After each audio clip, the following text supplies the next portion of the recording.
अंत हो गया, अधर्म का अंत हो गया।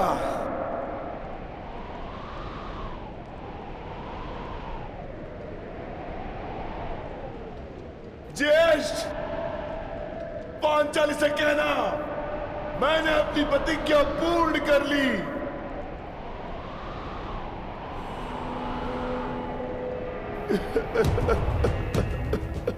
मैंने अपनी प्रतिज्ञा पूर्ण कर ली, पूर्ण कर ली, पूर्ण कर ली।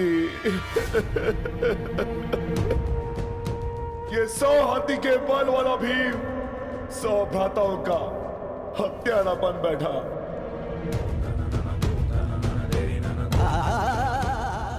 आज ये देवपुत्र अपने भ्राताओं का रक्त पीने वाला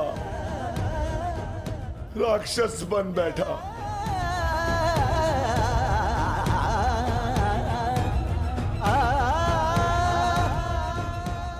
मैंने अपनी प्रतिज्ञा पूर्ण कर ली पांचाली। तुम्हारे अपमान का प्रतिशोध मैंने ले लिया। इस महायुद्ध में, इस महाभारत में मैं विजयी हो गया।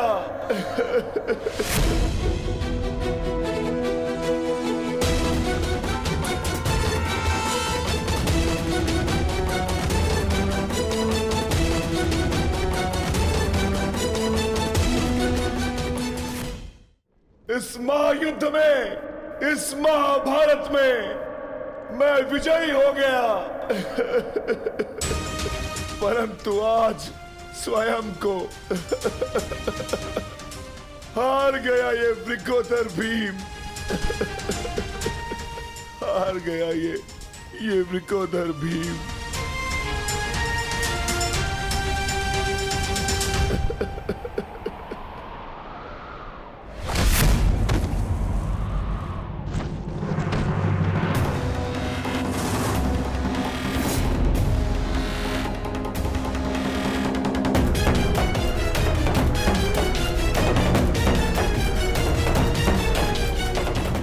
मैंने कहा था ना भीम, यदि किसी ने नियम तोड़कर विजय पाई तो मैं स्वयं उसके प्राण हर लूंगा।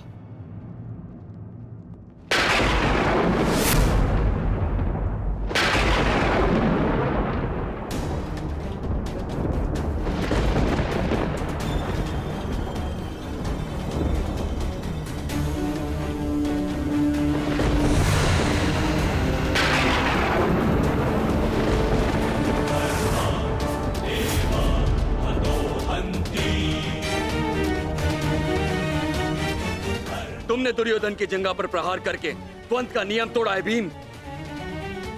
अब मैं तुम्हें जीवित नहीं छोड़ूंगा। धर्म स्थापना के लिए यह आवश्यक था और मेरी प्रतिज्ञा पूर्ण होने के लिए भी माधव ने मुझे मार्ग दिखाया। परंतु यदि माधव के ज्येष्ठ मुझे यम के मार्ग पर भेजना चाहते हैं तो मैं उसके लिए भी सच्चा हूं। श्री बलराम। हाँ बलराम, अंत कर दो इस दुष्ट का। ये हत्यारा है। इसने मेरे 100 पुत्रों की निर्दयता से हत्या की है। जिन पांडवों ने मेरे वंश के वृक्ष की जड़ों को काटा है, काट डालो उनके वंश के वृक्षों को। ये क्या अनर्थ हो गया महादेव। आपके दिए गए वरदान के पश्चात भी ये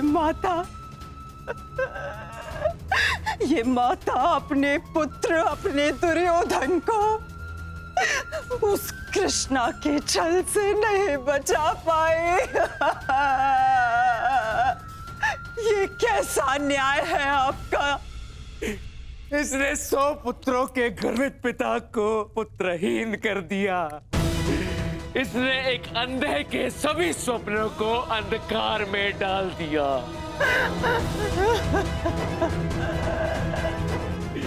अंत कर दो इसका, मार डालो इसको अंदर। यदि मुझे कोई तर्पण करने वाला जीवित नहीं, तो इनका तर्पण करने वाला भी शेष नहीं होना चाहिए।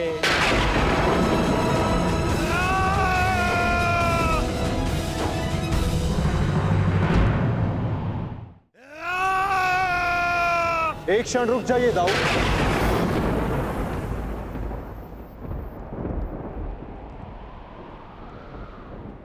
नहीं कान्हा, अब मत रोकना मुझे। अब मैं बंधित नहीं हूं। मैं अधर्म को तो नहीं रोक पाया, परंतु अधर्मी का नाश अवश्य करूंगा।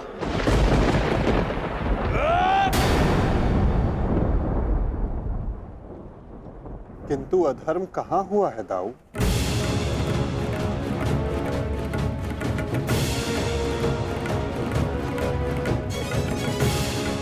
भीम ने नियम भंग करते हुए दुर्योधन की जंघा पर प्रहार किया।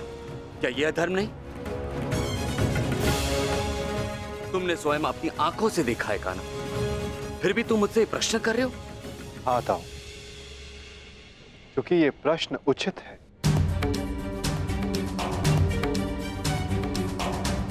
माना कि गदा युद्ध में कमर से नीचे प्रहार करना गदा युद्ध के नियमों के विरुद्ध है, परंतु गदा युद्ध तो तभी समाप्त हो गया था दाऊ, जब दुर्योधन ने भीम के हाथों से गदा गिरा दिया था। किंतु उसके पश्चात क्रोध के कारण दुर्योधन निहत्थे भीम पर निरंतर गदा से प्रहार करते रहे। क्या यह उचित था दाऊ?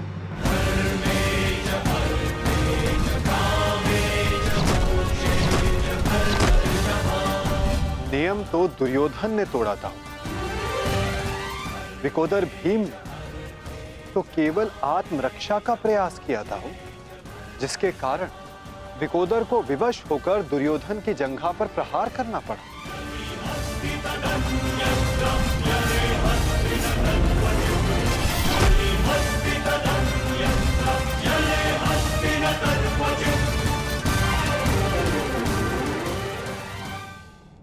और दाऊ, स्मरण रहे, नियमों को भंग करना तो दुर्योधन ने प्रारंभ किया।